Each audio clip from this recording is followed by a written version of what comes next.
तो फ्रेंड्स, पिछले वीडियो में हमने वर्डप्रेस डाउनलोड करके इंस्टॉल किया था अपनी साइट पे, और अब हम थीम परचेज़ करने के लिए आगे चलेंगे। थीम परचेज़ करने के लिए हम जाएंगे थीम फॉरेस्ट पे। थीम फॉरेस्ट एक बहुत ही अच्छी वेबसाइट है जिसमें आपको वर्डप्रेस की बहुत अच्छी अच्छी थीम्स मिल सकती हैं और आप यहाँ से परचेज़ कर सकते हैं। अब फ्रेंड्स, क्योंकि हमें एक बिज़नेस इस्टेब्लिश करना है तो हमें कुछ चीज़ों में इन्वेस्ट करना ही होगा, जैसे कि हमने डोमेन ख़रीदने में और होस्टिंग में किया था। उसी तरह हमें एक थीम भी परचेज़ करनी होगी जो कि बहुत अट्रैक्टिव दिखे, ताकि अमेज़ॉन जब हम अप्लाई करें एफिलिएट आईडी के लिए, वो उसको साइट का डिज़ाइन कंटेंट देख के उसको अप्रूव कर दे। तो इसलिए हम थीम ज़रूर लेंगे। अगर आपके पास पहले से थीम है, अगर आप फ्री वाली यूज़ करना चाहती हैं, तो मैं उसका तरीका भी आपको बता देता हूँ। आपको सिंपली जब आप इसमें लॉग्ड इन है और अपनी साइट के बैक एंड पे वर्डप्रेस के लॉग्ड इन है, आपने अपीयरेंस में जाना है और थीम्स में जाना है। ये मैं आपको फ्री वाली थीम बता रहा हूँ। ऐड न्यू पे आपने क्लिक करना है और इसमें से आप पॉपुलर पे क्लिक कर सकते हैं। ये सारी थीम्स बिल्कुल फ्री हैं, जैसा कि आप देख रहे हैं। सारी थीम्स फ्री हैं। आप कोई भी थीम परचेज कोई भी थीम एक्टिवेट कर सकते हैं फ्री में। उसी तरीके से अगर आप फीचर्ड में जा कर के देखते हैं तो ये भी बहुत सारी थीम्स आपको मिल जाएंगी और आप इनको यूज़ कर सकते हैं। लेकिन मैं आपको अभी भी यही सजेस्ट करूँगा कि आप बहुत ही ब्यूटीफुल थीम ख़रीदें जो कि देखने में बहुत ही अट्रैक्टिव हो। जैसा कि मैं आपको फिर से एक बार एक एग्जांपल दिखाता हूँ। मैंने अपने लिए थीम ख़रीद रखी है और ये मल्टीपल साइट्स पे मैं यूज़ करता हूँ और ये देखने में बहुत ही अट्रैक्टिव लगती है। और इन्हीं डिज़ाइन और इन्हीं चीज़ों की वजह से अमेज़ॉन बहुत ही जल्दी इस एप्लीकेशन को अप्रूव कर देता है। तो ये डिज़ाइन बहुत ही अच्छा है। एक डिज़ाइन आप ये भी देख सकते हैं। साथ ही में मैं आपको एक डिज़ाइन और दिखा देता हूँ, और इस वाली थीम को यूज़ करके आप बहुत ही सुंदर डिज़ाइंस बना सकते हैं।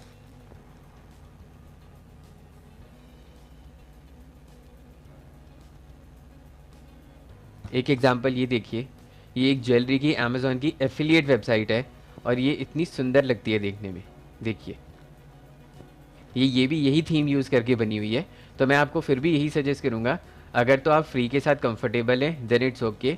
अगर नहीं हैं तो आप पेड थीम ज़रूर ख़रीदिए। ज़रूरी है कि ये वाली थीम आप यूज़ करें, ताकि इसमें मैं आपको ईज़िली समझा पाऊँगा कि आपने कैसे सेटिंग्स क्रिएट करनी है, कैसे इसको बनाना है। तो उसको सर्च करने के लिए सबसे अच्छा तरीका आपके पास है, आप themeforest.net पे आ चुके हैं। अब आपने सर्च करना है RT19। जब आप RT19 डालेंगे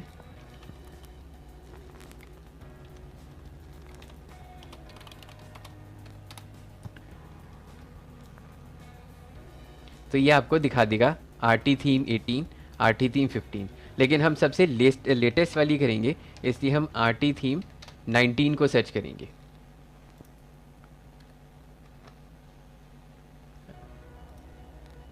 ये देखिए RT थीम 19। तो अब हम इस पे आ चुके हैं।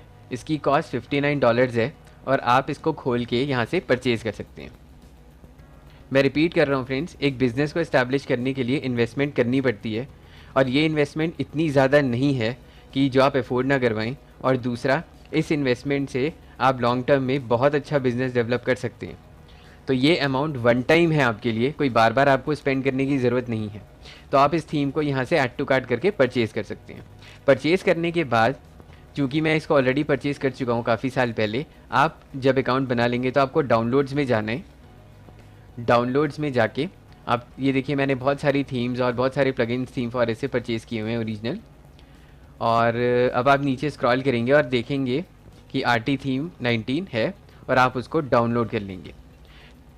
ये स्टेप मैं इसलिए स्किप कर रहा हूँ क्योंकि उसमें लाइसेंस वगैरह की इन्फॉर्मेशन भी होती है। तो आप लोग उसको डाउनलोड कर लीजिए और डाउनलोड करने के बाद अब हम आगे बढ़ेंगे। आई होप फ्रेंड्स आप लोग डाउनलोड कर चुके होंगे थीम को, और अब हम चलते हैं अपने फ़ोल्डर में जहाँ पे आपने उसको डाउनलोड किया होगा। ये मेरे फ़ोल्डर में डाउनलोड्स के यहाँ पे है। अब आपने सबसे पहला स्टेप क्या करना है, आपने उसको एक्सट्रैक्ट करना है। राइट क्लिक करके आप उसको जब एक्सट्रैक्ट करेंगे अपने लैपटॉप या कंप्यूटर पे, तो वो एक फ़ोल्डर बना देगा। आपने इस फ़ोल्डर को ओपन करना है जिसमें सारी ये फाइल्स होती हैं। उसके बाद आपने इस वाले फ़ोल्डर पे जाना है जो इसका नाम है RT थीम 19। इसको दोबारा क्लिक करना है और फाइनली फाइल्स यहाँ पे होंगी। तो आपने वो पूरा फ़ोल्डर अपलोड नहीं करना है, आपने सिर्फ इस फोल्डर पे जाना है और ये सारी फाइल्स अपलोड करनी है। तो इसको अपलोड करने का सबसे अच्छा तरीका है कि अब हम क्या करेंगे, हम इसको ज़िप कर देंगे। जैसे कि आप देख रहे हैं एक ज़िप फाइल मैंने पहले ही बनाई हुई है। अब हम इसको सिलेक्ट करके राइट क्लिक करके ऐड टू आर्काइव करेंगे और हम ज़िप लेंगे और इसको ओके कर देंगे। ऐसा हम इसलिए कर रहे हैं क्योंकि गलती से हम पूरा का पूरा वही वाला फ़ोल्डर ना कर दें, क्योंकि उसमें लाइसेंस की थीम और दुनिया भर की चीज़ें हैं। हमें सिर्फ प्लगइन ही अपलोड, ये थीम ही अपलोड करनी है, इसलिए हम ये फ़ाइल इस तरीके से कंप्रेस करेंगे।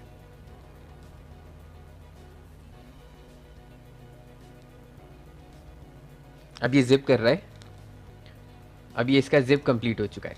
अब हम क्या करेंगे, अब हम वापस अपने सी पैनल पे जाएंगे, जो कि सी पैनल मैंने आपको बताया था। उस सी पैनल पे हम दोबारा जाएंगे। अगर आपको ध्यान नहीं है तो मैं दोबारा से आपके सामने चलता हूँ सी पैनल पे, ताकि आपको कोई कन्फ्यूजन ना हो। अब हम फिर से जाएंगे अपनी साइट के सी पैनल पे।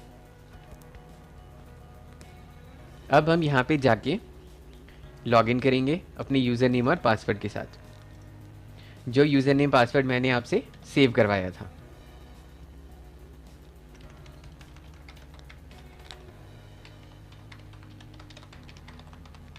तो आप यहाँ पे अपना यूज़र नेम पासवर्ड डाल देंगे और फिर से सी पैनल के अंदर लॉगिन करेंगे।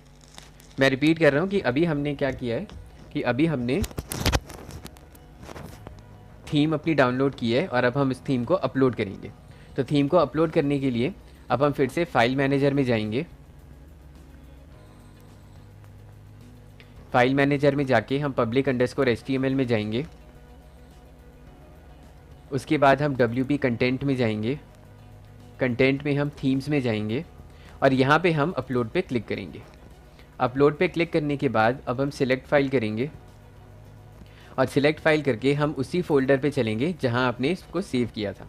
याद रखिए कि हमने फ़ोल्डर को एक्सट्रैक्ट कर लिया था, इसीलिए अब हम इसके फ़ोल्डर पे जाएंगे, फिर दोबारा इसके फ़ोल्डर पे जाएंगे और इस जो नाम है इस थीम के फ़ोल्डर पे दोबारा जाएंगे और उसके बाद जो हमने फ़ाइल कंप्रेस की थी हम उसको सिलेक्ट करके ओपन करेंगे और ये अपनी अपलोडिंग स्टार्ट कर देगा। तो जैसा कि आप स्क्रीन पे देख रहे हैं ये थीम अब अपलोड हो रही है। यूजुअली हम वर्डप्रेस के एडमिन से भी थीम्स को अपलोड कर सकते हैं, लेकिन वहाँ पे सर्वर की वजह से कभी एरर आ जाती है, कभी PHP की एरर आ जाती है, कभी मेमोरी लिमिट की एरर आ जाती है, उस वजह से काफ़ी प्रॉब्लम हो सकती है। इसीलिए अब हम क्या करेंगे, अब अपलोड करने के बाद अब हम वापस चलेंगे और आपको ये यहाँ पे दिखा रहा है। अब आप राइट क्लिक करेंगे, एक्सट्रैक्ट पे क्लिक करेंगे और आप यहाँ पे स्लैश डाल के डालेंगे RTTHEME 19 और फिर से एक स्लैश डालेंगे और इसको एक्सट्रैक्ट कर देंगे।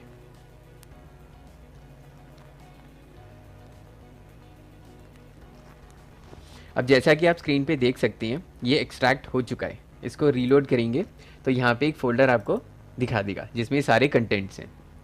अब हम वापस चलेंगे अपने वर्डप्रेस के एडमिन में और हम अब एक बार इसको रिफ़्रेश करेंगे।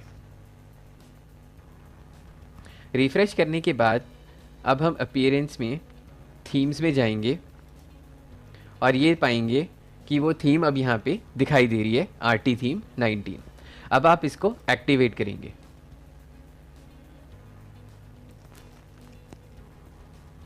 एक्टिवेट करने के बाद ये आपको दो ऑप्शंस देगा, begin installing plugins, dismiss the notice. आपने बिगिन इंस्टॉलिंग प्लगइन्स पे क्लिक करना है। ये 3 प्लगइन्स ये आपको दिखा रहा है, आपको इस पर टिक करके इसको इंस्टॉल पे क्लिक करना है और अप्लाई करना है।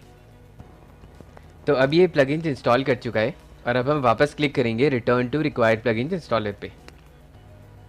अब ये हमें कहेगा कि आप इन तीनों को एक्टिवेट कर लीजिए, तो हम सिलेक्ट करेंगे और एक्टिवेट पे क्लिक करेंगे और अप्लाई कर देंगे। अब ये इन तीनों प्लगइन्स को एक्टिवेट कर देगा।